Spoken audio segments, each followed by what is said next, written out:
Dr. Robert Malone ägnade en stor del av sin karriär åt att utveckla mRNA-tekniken. Denne pionjär inom vaccin säger att läkare har blivit aktivt avskräckta från att rapportera symptom på vaccinskador till VAERS. Malone kritiserade det gensvar myndigheter som CDC gjort på möjliga covidvaccinskador. And as even the New York Times has acknowledged, the CDC has become a partisan political operation. Malone säger att han tog covidvaccinet själv eftersom han hade långtidscovid. And I had a series of adverse events including hypertension, elevated heart rate, tachycardia, restless leg syndrome, POTS, postural orthostatic hypertension, and tinnitus. I still have ringing in my ears.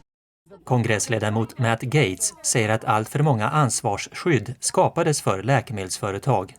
In the absence of longitudinal data, we required it for participation in everyday life in a lot of states and jurisdictions, and that resulted in a number of vaccine injuries where people now are left without adequate redress of their grievances. Gaetz talade också om att personer ska ställas till ansvar. The pharmaceutical companies that made gajillions of dollars off of these mandates ought to have to resolve the injuries, and they ought to compensate for the injuries for the people who bore the brunt of that. Kongressledamoten Marjorie Taylor Greene säger att covidvaccinerna aldrig skulle ha tvingats på allmänheten eller godkänts av FDA.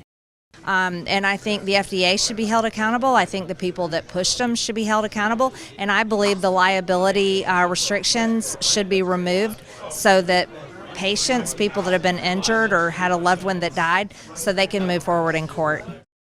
Kimberly Biss, specialistläkare inom obstetrik och gynekologi, säger att många kvinnor som tagit vaccinerna lider av kraftiga blödningar efter förlossning.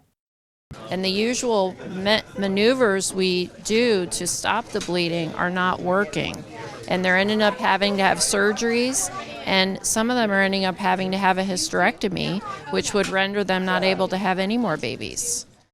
Bliss säger att narrativet om covidvaccinskador är så starkt att forskare inte får tillåtelse att studera problemen. Gynekologispecialisten säger att läkare som ifrågasätter narrativet riskerar att få sina licenser indragna.